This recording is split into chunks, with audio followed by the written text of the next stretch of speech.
I have to put my intellect on. I got to be honest with you, it's not an easy thing for me to do. I mean, it is easy. It's actually quite simple, but it's emotionally quite frightening. If I really let go of that, I still have resistance to that. As you can tell, I'm not ready to have Mahadeva do the question and answer yet. Maybe I'll get to that place, but I'm not ready to do it yet because I don't want to give up control. It's too scary.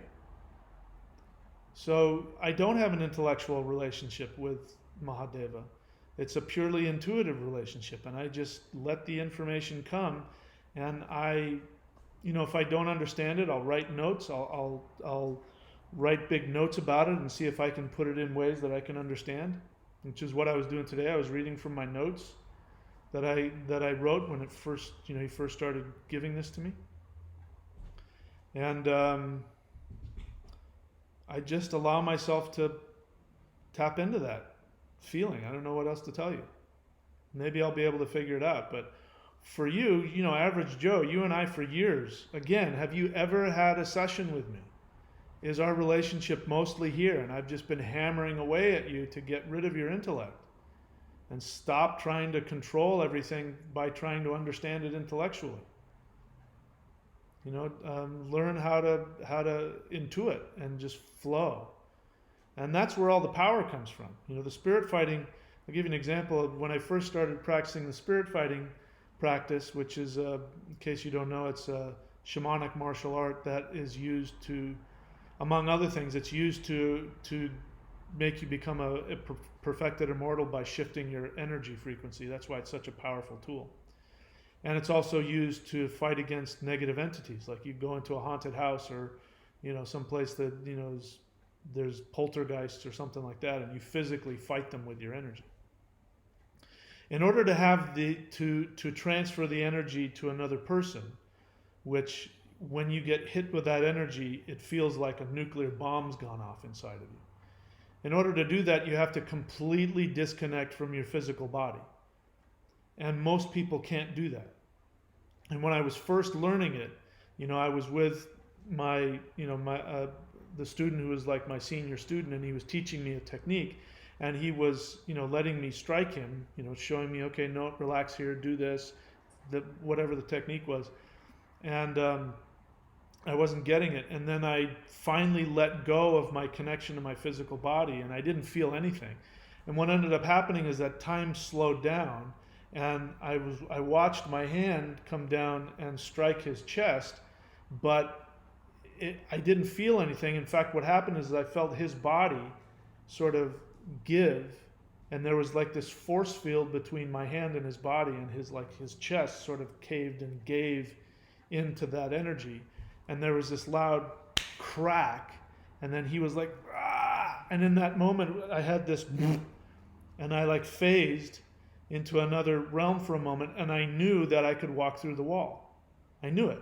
And the moment that I said, oh, I can walk through the wall, then my intellect kicked in and said, that's not possible. And then I went, and I was back in my physical body again. That's an extreme example. You just got to surrender to it. Stop trying to figure things out. Okay, when I tried to communicate with my higher self, the only reaction I got was overwhelming energy. So I stopped. Well, that's the overwhelming energy. It feels overwhelming to you because of you being, wanting to clamp things down. The intellect is a muscle that clamps down. It tightens. So this is why trying to do spiritual things through the intellect doesn't work, because the intellect clamps down. And what you need to do is open up. So the overwhelming energy is the result of you opening up. And we've talked about this before, Average Joe, about all kinds of different meditative experiences where you think if you let go, you're going to just go into this frightening, empty void and die.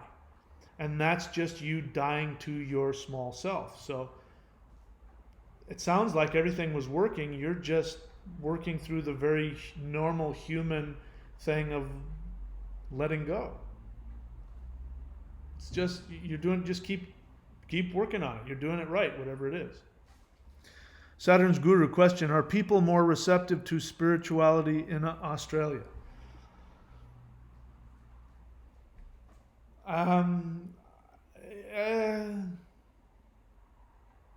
I would say on the whole probably, but I haven't seen all of Australia. I mean, I'm in a section of Australia that tends to be more, new agey than others. But there's a lot of, redneck hick, people that, are really into their ATVs and their motorcycles and their cigarettes and their guns and, and are just basically Trumpophiles. There's those out here too. It's pretty much the same. You get out of the cities or get out of the, the beach areas and you get inland and there's just a bunch of farmers and a lot of them are, are like that. So same kind of issue, but I guess on the whole, my experience is my body really likes it here. I mean, the vibe of this place, and again, thousands of butterflies still just flying. This is the oldest continent on the planet. This was the first continent that came up through the water and became a continent. This was it. So this is the mother continent, and I really feel it. So I think that has a strong impact. And people here, for the most part, in my experience, maybe it's because of where I live, people are so friendly. There's just none of the, I guess it's different in like Sydney and, Melbourne and to an extent, maybe Brisbane, places like that, where it's, really packed and a lot of people. I think it's a little different. But out here everybody's just so happy. The happiest babies, the happiest dogs I've ever seen. Everybody's just really mellow and friendly. Everybody's friendly and polite. That's been my experience. Could just be the way I'm doing things.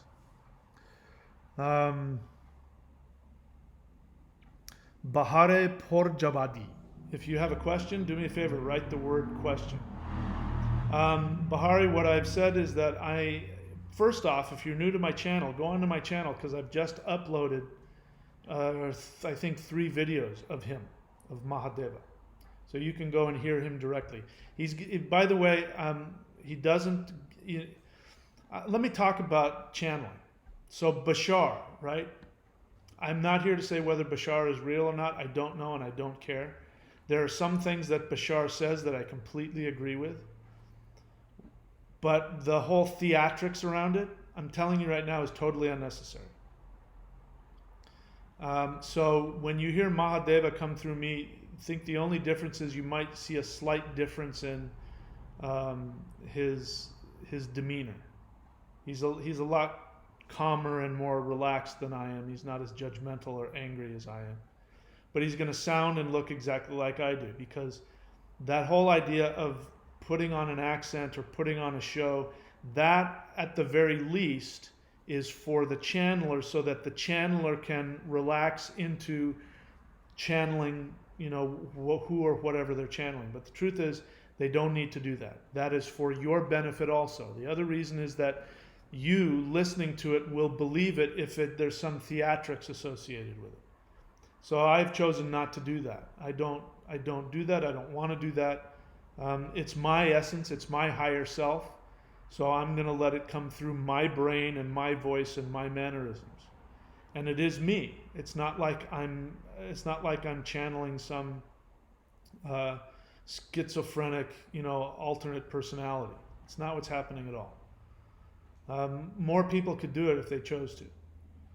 So just letting you know, when you see Mahadeva come through, he's going to look and sound exactly like me. And he comes through all the time in my teachings. There are times that he comes through and I just, don't announce it. So I'm not going to do that now, Bahari, because I'm not ready to do that yet in a live question and answer setting.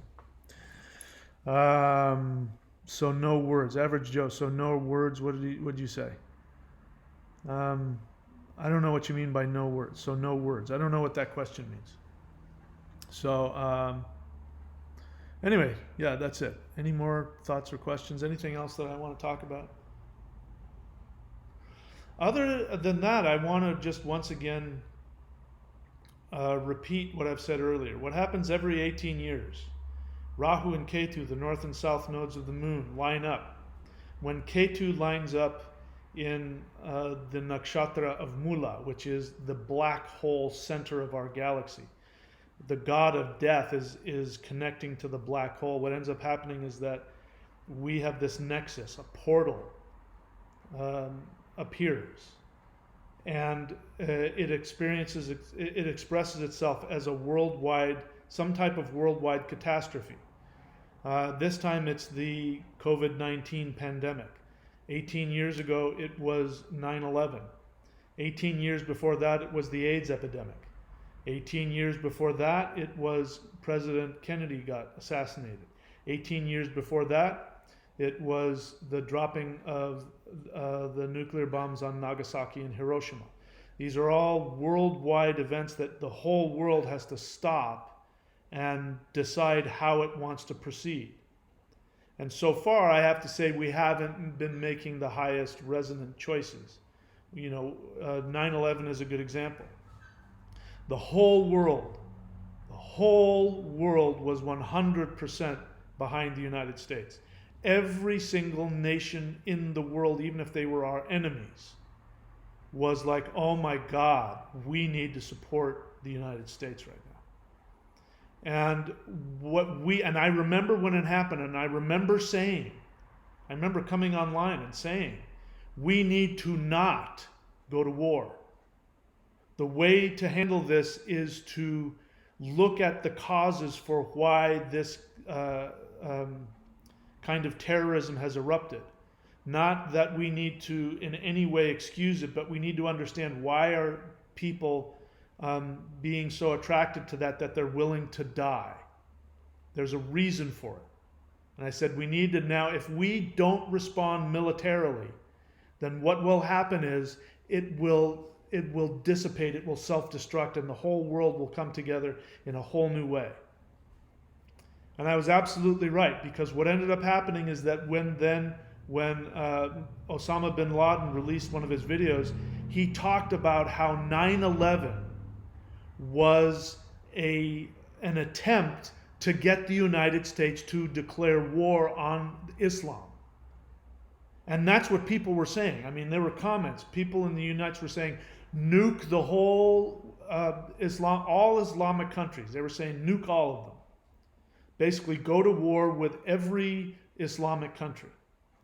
And then when President Bush started focusing on, going to Afghanistan and looking for bin Laden, we could debate that. I'm not totally against that idea. But going to war in Iraq was the biggest mistake we ever made.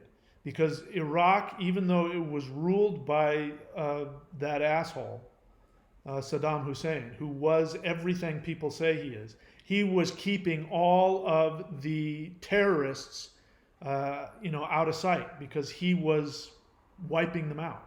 And when we took him out, we created the perfect petri dish for Islamic terrorism, which is exactly what bin Laden was hoping for. Because he knew if we went to war, that then all of the Islamic people who felt disenfranchised, because that's all it is, when they felt disenfranchised, when they felt that we were attacking them, it would just attract even more and more and more and more Islamic terrorists. He did it on purpose. And if we had chosen not to respond, and if we had instead chosen to respond in a more compassionate way, Islamic terrorism would have died away. And the world would be completely different. But because we chose to go to war, we created all of the nonsense that we have now. So we have an opportunity right now. And now I'm full of a lot of feeling about it. And Mahadeva is like, yes, you're on target here. We have an opportunity right now to decide to drop all of the nationalistic and it's bugging the crap out of me because I'm hearing comments of people who are saying, now it's going to get more this and that, and what we need to do is, fight against global this and globalism and that. And that is exactly the isolationism and the fear-based nationalism is not working toward our highest goals as a planet. So we have an opportunity to change all this if we want, and we'll see what happens. But we, in this timeline, can shift it to a higher resonance or to a lower resonance based on how we respond to this pandemic. So it happens every 18 years. Every 18 years we get, and each time it gets worse. I've never seen anything like this in my life. I've been here a long time. My teacher, who's 10 years older than I am, said the same thing. Never seen anything like this. The whole world is locked down. The whole world. This virus has every single country by the nutsack. And to think that we have control over our reality, through nations and armies and all that kind of stuff and economies. All it takes is one tiny little virus. And imagine if it was worse than this. Imagine if it was like the plague or like measles. It would be so much worse. COVID-19 is bad. It's killing a lot of people, but there's a lot of people, 80, 90% or 95% or something like that survive just fine. Imagine if it really was a killer. We are so vulnerable. Next time it happens, next time that Rahu and Ketu align again, if we haven't upped our game, it's going to get worse. Each time it gets worse. So this is it. It's time to get real. We got another 18 years. I'm not worried. I mean, the economy is going to snap back. Everything's going to snap back. It might take a few months, but we'll snap back. But how we choose to respond in the next 18 years based on what we do now, this will determine everything. All right, so let me see how many uneducated people I pissed off just now. Saturn's Guru. Question, do you drink various teas like mugwort to enhance your lucid dreaming state? I don't. I don't know anything about mugwort, so I can't make any comments. I don't because at the moment I don't seek to do lucid dreaming. I did for a while, but I don't right now. If there's anything that I would take for my mindset, which is kind of what you're talking about, is reishi, the reishi mushroom tea. That's what I would take. That has helped me a lot. It doesn't give me an altered state of mind, so just letting anybody know. I don't do that. Saturn's Guru question, if everything is oneness. All right, so first, bear in mind that you are introducing an assumption.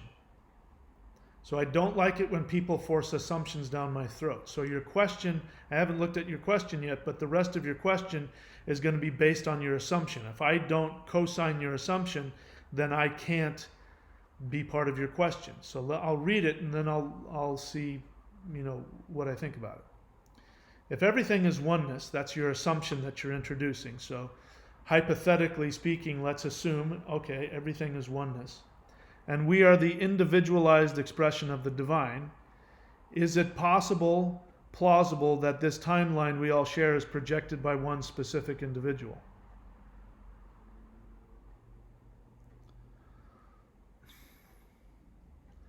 That sounds like the kind of thing somebody would say after smoking a doobie.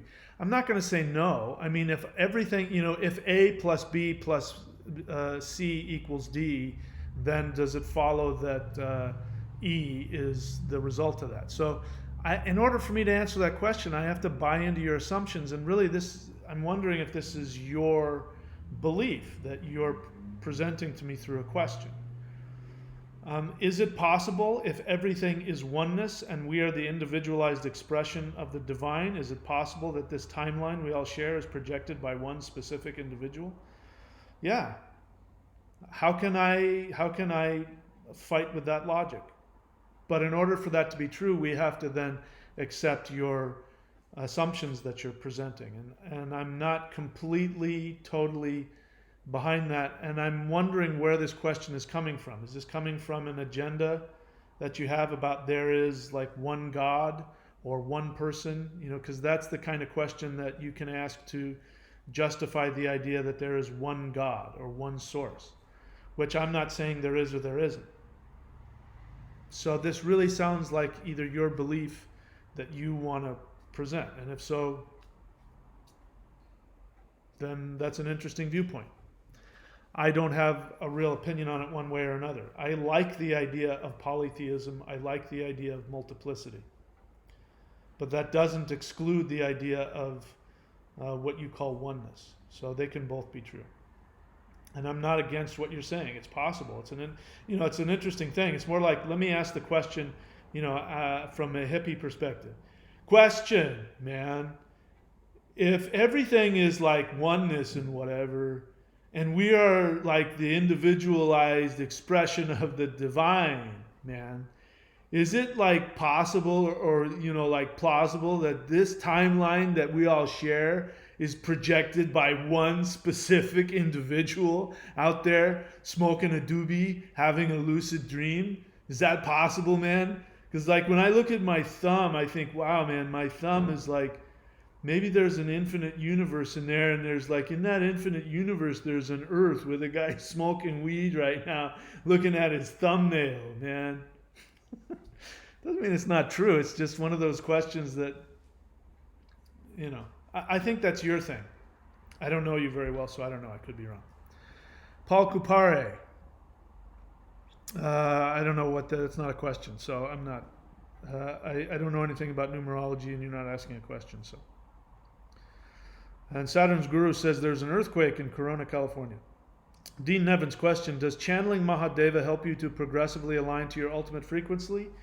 Yes, without a doubt. That's the main reason I do it. Yep, and I feel better afterwards. Sometimes I have a little bit of a headache because it's my brain's trying to figure it out, but I feel lighter and I feel happier and I feel, and I'm also looking at how people are responding, and people seem to like the videos. So, who am I? And it's explaining a lot of things for me. So, but yeah, to answer your question, it does. Every time that I go to him and I speak from his perspective and I let him speak through me, I feel lighter and happier. So it's just about me. Now you get to watch me struggle with that and learn to surrender to that. And then you guys can use that as an example. All right, so we've been on for an hour and a half. I am hungry and I need to relax a little bit. I got some other stuff I've got planned for today. So that's it for me. I had a lot of fun. I hope you did too. And I will see you guys later. Keep your eyes peeled. By the way, I'm looking to get 24/7 streaming eventually. I'm going to start streaming more and more stuff. Watch the channel as much as possible. The more views and the more view time that goes on my channel, the more YouTube will start promoting it, which means more people. I want this channel to be the premier spiritual channel on YouTube. I want it to be the biggest spiritual resource on YouTube. And for that, I need your help, which means subscribe, hit the bell button, binge watch the channel, send it out on social media, send links out to other people so that they'll watch it. And, watch the marathons. I'm making these marathons of they're reruns, but a lot of people don't binge watch my channel. But if I put it on a live stream, people will sit down and watch rune shamanism for 3 hours or whatever it is. So I'm going to keep doing that. Anyways, keep watching the channel. And of course, you can support the channel with all the links here. Courses.thunderwizard.com, all of my books, all of that other stuff. All right, that's it. Thanks. Talk to you guys later. Let me see. Did I get a question in there? Nope. No question. Just people saying nice things. All right, that's it. See you guys later.